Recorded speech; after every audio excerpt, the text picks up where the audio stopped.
What is going on, guys? MJ2005 Gundam here, and today I'm going to be reviewing the P-Bandai high-grade Gaplant TR-5 Hrairoo gigantic arm unit from Advance of Zeta Reboot. Yet another creation based on, why not? It's an area dominance machine equipped with the gigantic arm unit, with the operation assisted with the Bunny's operating system. This large bunny is made up of 25 runners, a sticker sheet, a decal sheet, and a set of action-based sixes.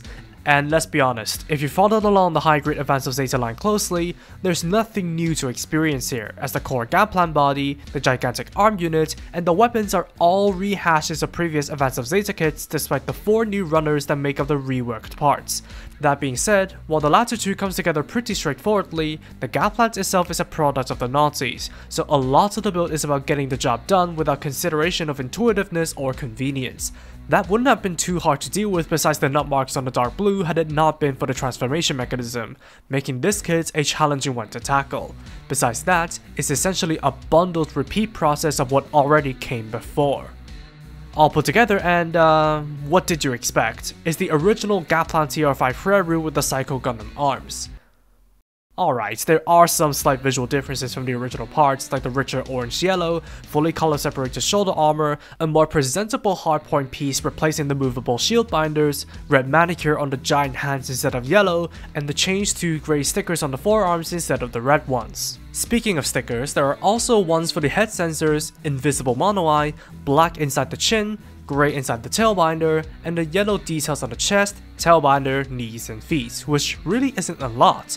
Though you'll have to paint in the yellow inside the thrusters, the green sensors on the back skirt, grey for the bicep pipes, and the red for the spread beam and manicure of the standard hands, on top of panel lining the kit to bring out the rich surface detail and fill in recesses. Still, the Gaplant TR-5 Hrairoo still looks as good as it once did besides the seam lines on the limbs and the invisible mono eye, though it's the mechanical changes that are worth paying attention to.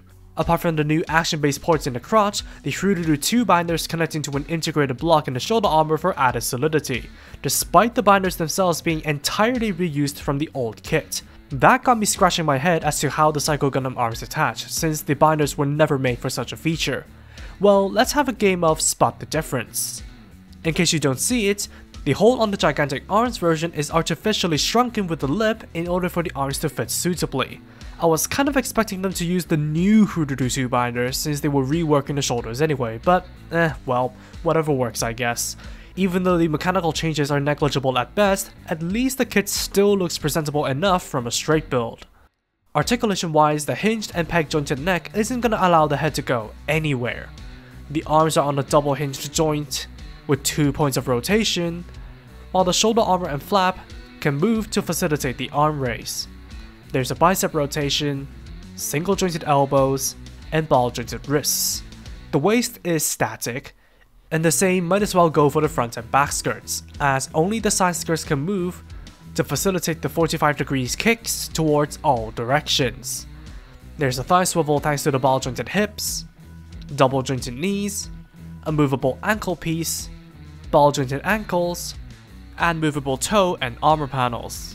Finally, the tail stabilizer and thruster piece can move, the double jointed subarms can rotate at the base and the mounted weapon, while the gigantic arms can rotate, go out after moving the shoulder armor, rotate at the bicep, bend on 2 joints, and roll at the wrist, with the ball jointed digits and foldable fingers.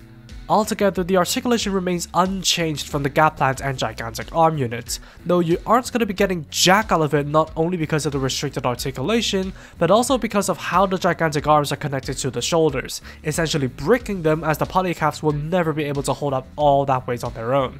Hence, a set of action-based sixes were provided to prove my point further.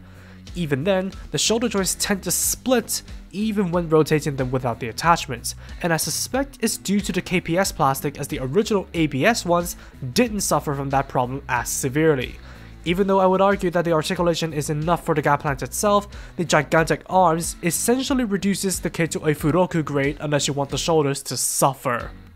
For accessories, besides the holding and trigger finger hands that share hand covers, there's also a new set of fists, and a Gundam face with provided stickers you can use instead of the Gaplant's face.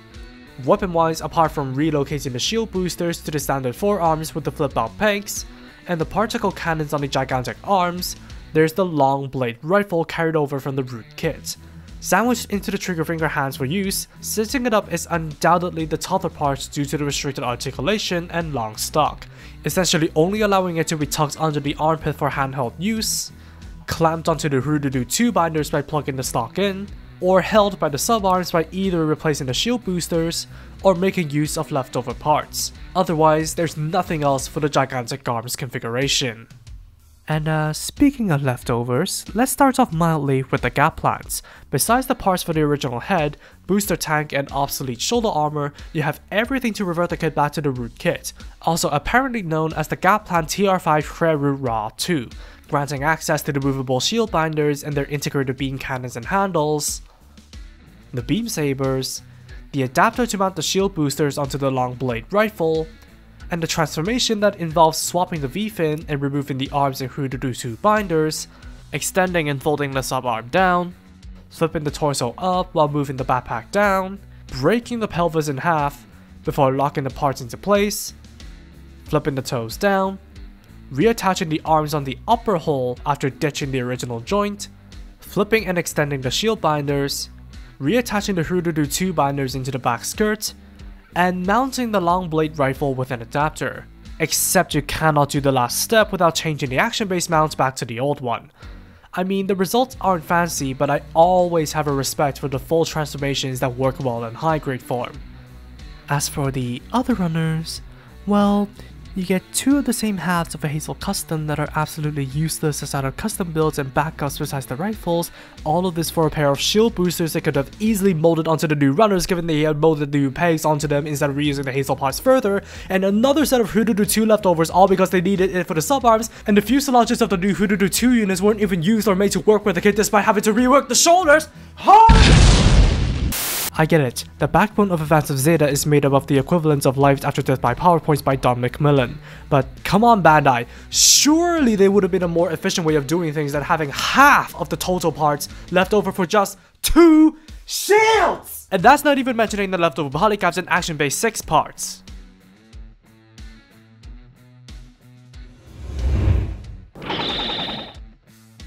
Okay, I'm over my mental breakdown, but personally, I really have nothing good to say about the high-grade Gaplant TR-5 Hrairoo gigantic arm unit, and it isn't because it is not as good as the all-new molds of the series like some mechanical skeleton wanted it to be.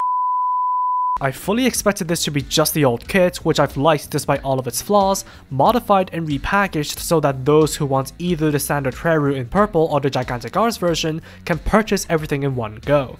However, despite the good looks, functional gimmicks, and plethora of leftover features you can choose to access, the upgrade to KPS did hurt it to a degree, especially in the shoulders. But the worst thing about this version is just its value, as 6,500 yen is the most expensive Advance of Zeta package to date, even compared to the Master Grade Hazel variant. And for what? A kit that can't pose lest the shoulders suffer immensely and has leftovers that make over half the content just for a pair of shields and subarms. Inarguably, this is one of the worst kits for its value, and you can net a lot of other better kits for 6,500 yen. Sure, it has the looks down, but if you have to have a Gaplant TR-5 Hrairoo, for the love of God, go for the original one or the purple one, because this one doesn't feel good to play with or display. And that's all for me. Thank you for watching, drop a like and comment if you did enjoy the video, subscribe for more content like this, and feel free to follow me on social media with the links down below. That said, take it easy, stay safe, and I'll see you all in the next video. Peace out guys, bye bye.